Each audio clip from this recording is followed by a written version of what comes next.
What's up guys, welcome back to the channel. I bought another car. I don't even know if I'm gonna show you guys this. It's really not that spectacular, but it's from Copart and apparently it's basic, I don't know, it's basically like a clean title car but with a salvage branding because it looks like, because I think it was old inventory at a Mercedes dealer, like a used car. They didn't sell it last year. It was listed 6 times at the dealer, never sold, and now it just appeared on the auction for a buy it now. So I bought it for $18,000 shipped to our door. It's a 2016 Mercedes CLA 250 4MATIC.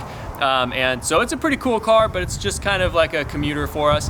And it should be getting delivered here pretty quick. Also, this is a sight unseen. We have not seen it except in pictures. We have not seen the full dash. We only saw like the mileage. So I don't know if it has check engine lights, if there's anything wrong with it. But no matter what, we're gonna make it work. We're gonna make it work. There's no turning back. We bought it cash and there's no returns. So it better be good. You wanna put up? Oh, okay. Oh, father. I needed that, thank you. Don't mess with young swag. Oh, dude! I think that's gotta be it. That's got cars on it. Yeah, there it is. There it is, dude. Doesn't look anything like, it's dusty, but it doesn't look like there's anything wrong with it.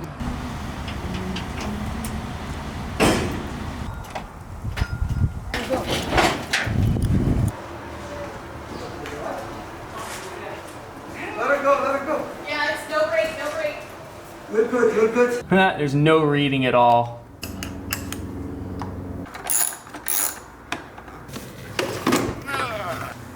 There's a battery right there. All right, we successfully pushed it into the garage, but the battery's completely dead.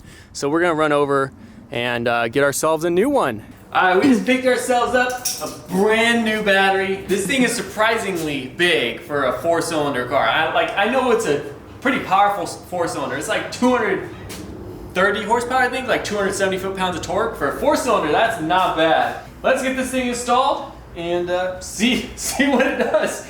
I'm really hoping there's not a bigger problem here. So let's cross our fingers and hope it's a good purchase. Moment of truth.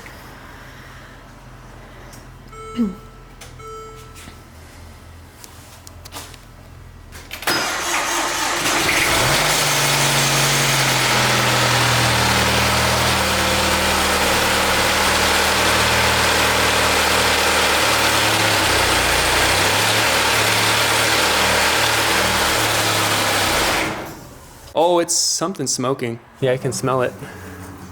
Oh, that's not good. So we found the problem, and I'm not happy.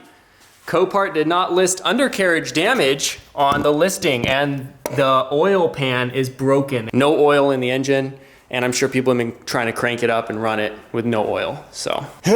Including us. Anyway, we're just gonna eat dinner. We're just gonna come back to it later and see what it'll take to repair this thing. Hopefully the oil pan's not part of the engine, and hopefully no damage has been sustained to the engine from it being cranked over with no oil in it for so long.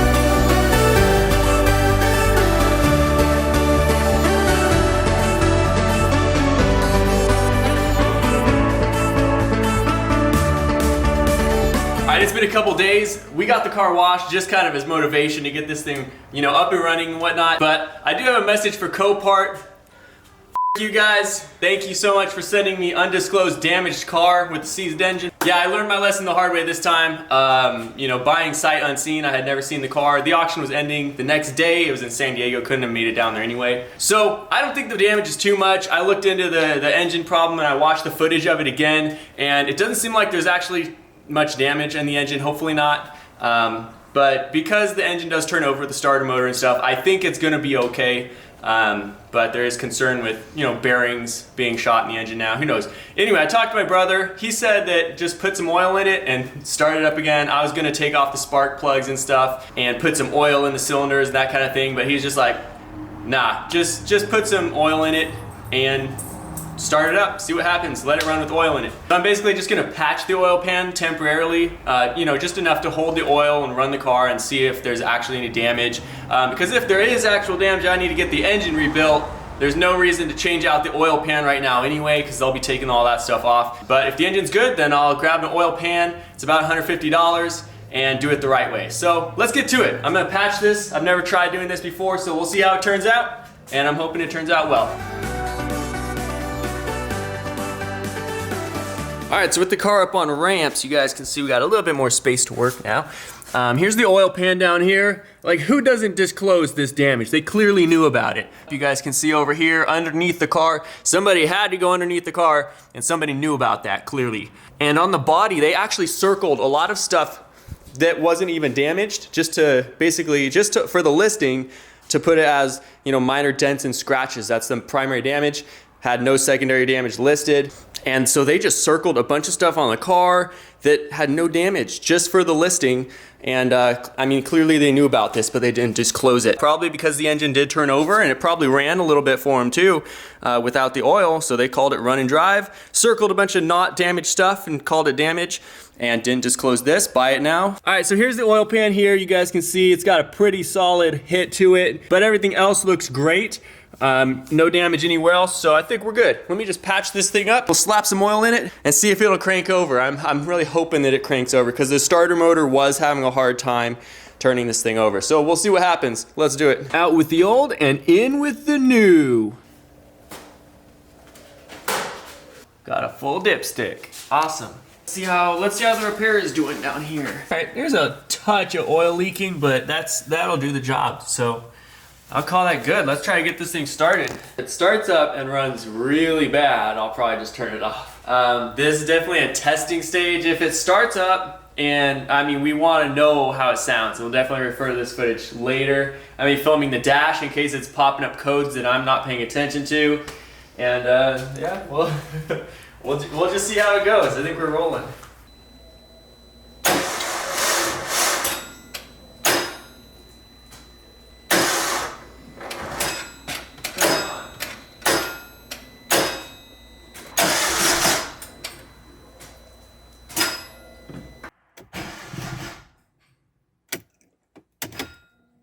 Gonna give it to you. All right, this morning I have given up being optimistic with this engine. I sent some messages out. I showed a couple people the videos that I took and like the general symptoms that it was giving me and all kinds of stuff.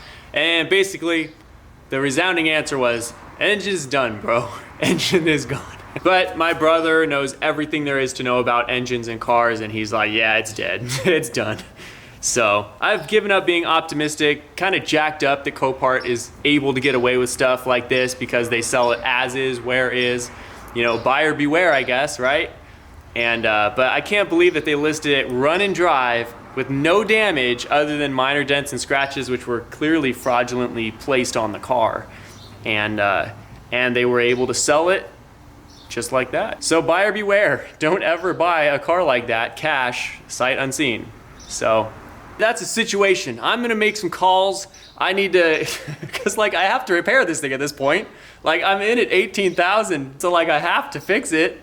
It's not like cause I could sell it for like a few $1,000s maybe, but like I'm not gonna do that. So I'm gonna probably have to do an engine swap, or if a mechanic can rebuild it, I'm not sure. I think for fun's sake, I'm gonna actually try to get it to run in the meantime, but like I'm probably gonna have to get it professionally rebuilt or something. That's the situation update status report. So I'm gonna actually pull a couple codes and see if we can, see what the car was saying. Cause I never saw, there were no warnings that popped up, nothing that's on the dash that is concerning. It wouldn't surprise me if somebody also cleared some codes or the car didn't recognize the problem or something, but that can't be, right? There at least be a low oil pressure warning or something. So I'm gonna grab my Autel scanner here. I've been seeing a lot of people online with the same thing, like the engine seized because somebody didn't put oil in it, or they ran the oil for way past its life and it seized. And like, don't quote me on this, don't spread this video everywhere, because that's probably the most noobish thing I've ever seen, having hopes that this engine might still be,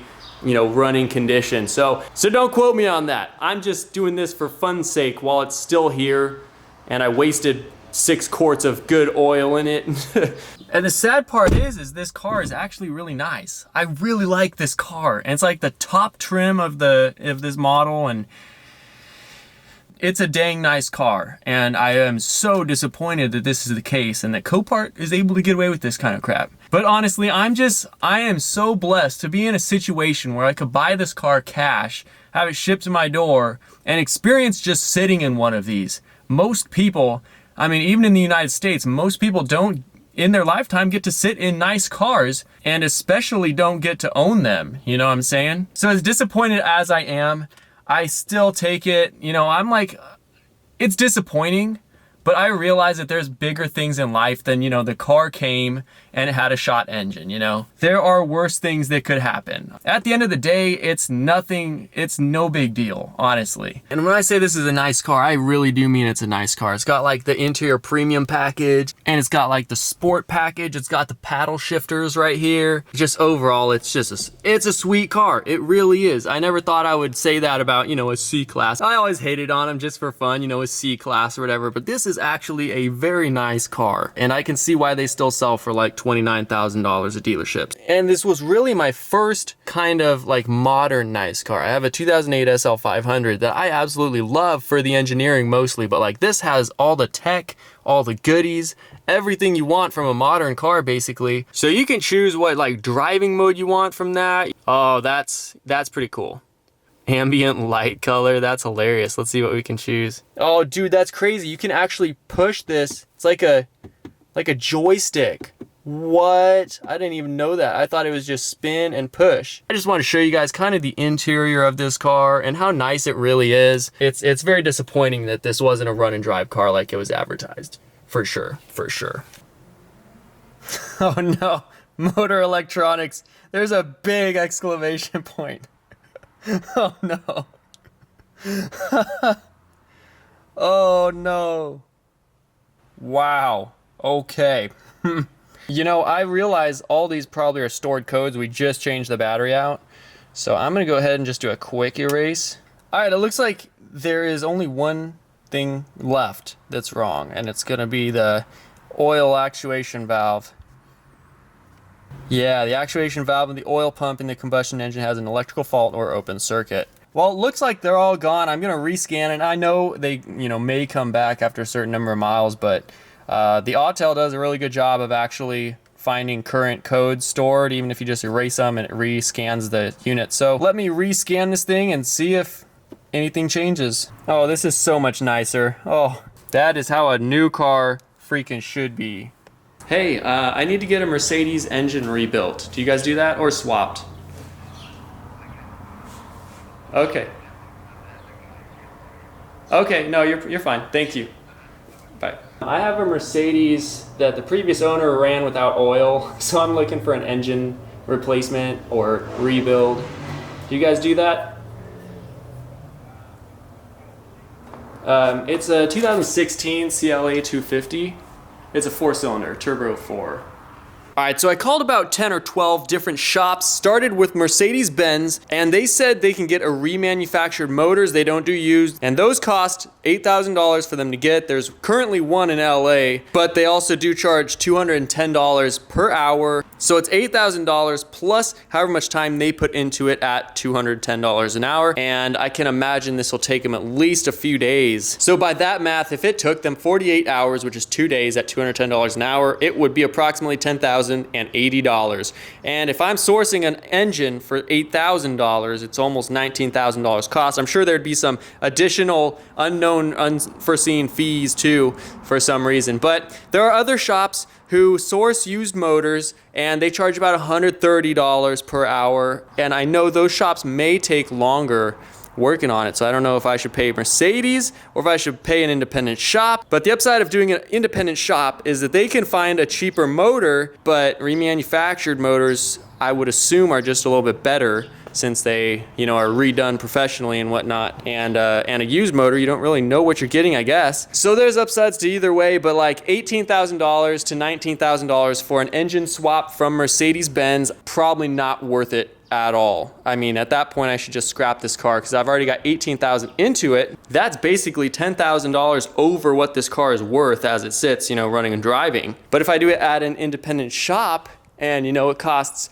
a total of, one guy quoted me $8,000 to $9,000 for the job using a used motor, you know, that will sit me right at what this thing would have gone for running and driving at retail value. And so that might be the option I have to end up with. And at that point, for the car, its condition and everything as it sits, besides this motor, of course, I think it would still be a decently okay deal, you know, for the price, for the car. It is a very nice car, but I don't get attached to things. So like, I could see this car go if I had to, and I'm just trying to kind of weigh the numbers. So yeah, lots to consider tonight. But another potential option I have is to engine swap it myself. But I just gotta ask myself, do I have that much time? Do I have the knowledge and the ability to do it? But a used motor would cost me about $3,000 to $4,000 for one with 40 to 50 to 60,000 miles on it. So still pretty low mileage.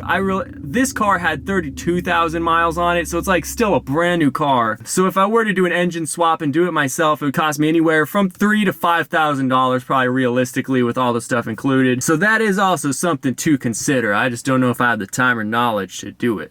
But there's also a hilarious option of trying to get this motor to actually start and run with new oil in it, and you know, and just rolling with whatever damage is done. I mean, if it moves and drives the car, you know, like just rolling with it. I know there's already probably extensive damage, like non-repairable damage to it, but there's just that funny, let's cross the fingers, kind of comedic relief here that I think would be fun to just see if I can actually get this to start and actually see what the damage is, because to my ear sitting in the car, it didn't sound too abnormal for a 4-cylinder engine. And that is kind of simplifying it, but it didn't sound like it was completely destroyed. I know it probably is. I'm just saying, to my ear, it almost felt like it wasn't, just for the time that it ran. So that's option number 4.